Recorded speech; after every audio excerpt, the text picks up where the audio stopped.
नमस्कार। आज class 12th में हम लोग पी ब्लॉक के लेक्चर 2 पर परिचर्चा करेंगे। आज हम लोग जिन बिंदुओं पर परिचर्चा कर रहे हैं सामने स्क्रीन पर आपको दिखाई दे रहा है। पी ब्लॉक के एलिमेंट कौन कौन से एलिमेंट हैं और कौन कौन से वर्ग हैं।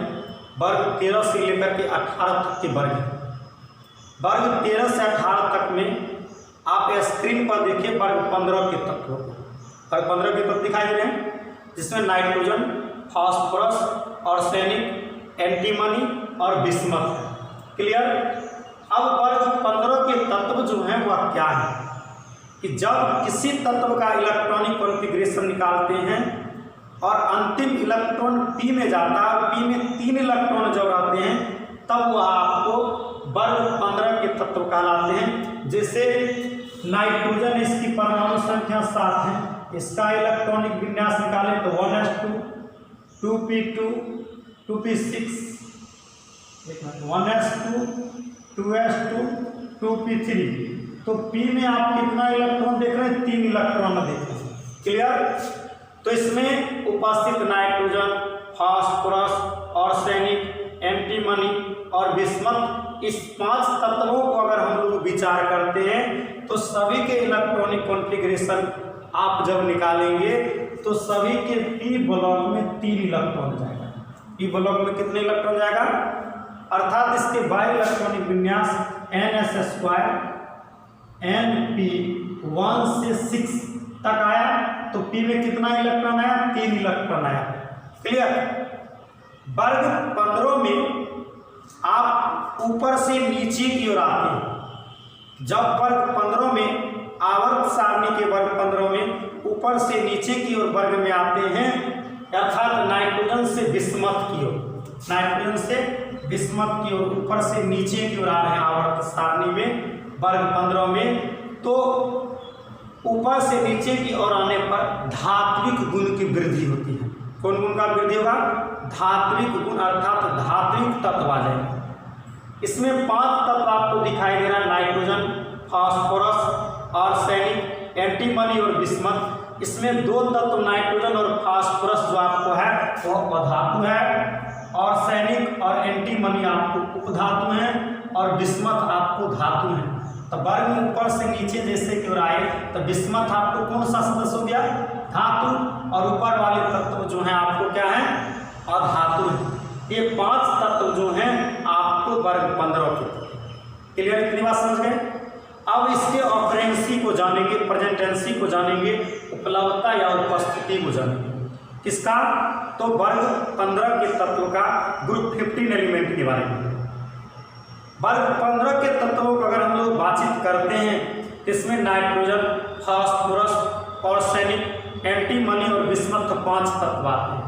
जिसमें से इस नाइट्रोजन की अगर हम लोग बातचीत करें तो यह नाइट्रोजन वायुमंडल में जो है आपको 78% पाया जाता है, 78%। इसे मूल मान हमने 78.09%। किसी बुक में आपको ये बात लिखा है, लेकिन आप मूल रूप से ये मान लीजिए कि 78% जो होते हैं वायुमंडल में नाइट्रोजन का अंश जो होते हैं वह पाया जाता है।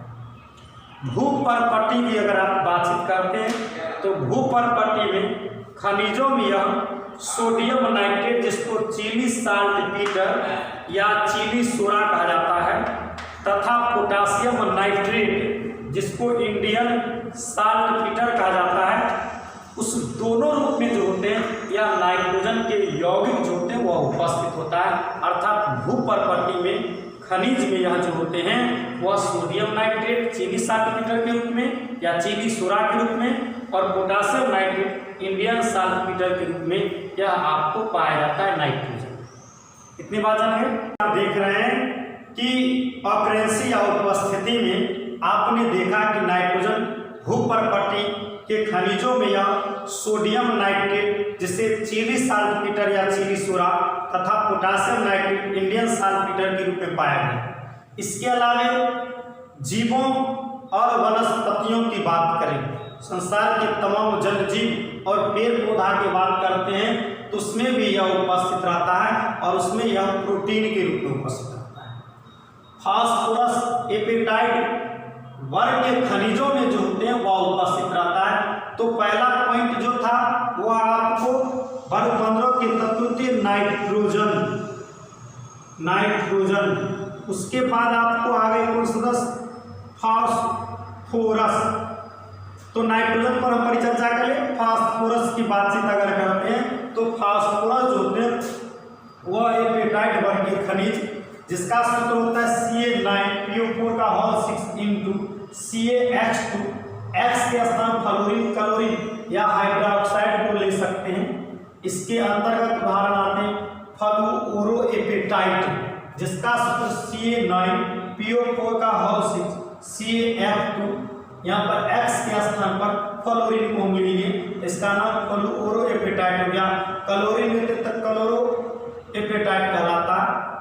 हाइड्रोक्साइड वर्ग लेकर के वर्ग 18 तक के तत्व की वर्ग 18 यानी अक्रिय गैस जिसके अंदर हड्डी में और जीवित जो कोशिका होती है उसमें प्रोटीन आता है। इसके अलावा हीलियम, दूध और अन्य गैस होने वो आपको वर्ग 17 का बात। लेकिन अगर बात हम करते हैं nitrogen, phosphorus, arsenic, bromine, arsenic और एस्टेटिन, फिर उसके बाद आप सोडियम की बात करें, एंटी ऑक्सीजन, मनी, लास्ट सेलेनियम, ट्रिटियम, इन पोलोनियम की बात करें इसको आर्सेनिक, एंटीमनी हैं और बिस्मथ बोरोन की बात करें तो साइनाइड खनिज के रूप में जो होते हैं फास्फोरस, आर्सेनिक, एंटीमनी, बिस्मथ आता है। वर्ग अन्य वर्ग के तत्वों की हैं वह आने में उसकी उपस्थिति के बारे में अब हम इसके भौतिक के रासायनिक इलेक्ट्रॉनिक कॉन्फ़िगरेशन निकालते हैं। तो उसके जो बाह्यतम शेल होता है उसमें NSS5 Np1 से 6 इलेक्ट्रॉन आता है। तो जब यानी किसी भी तत्व का इलेक्ट्रॉनिक कॉन्फ़िगरेशन निकालते हैं NS2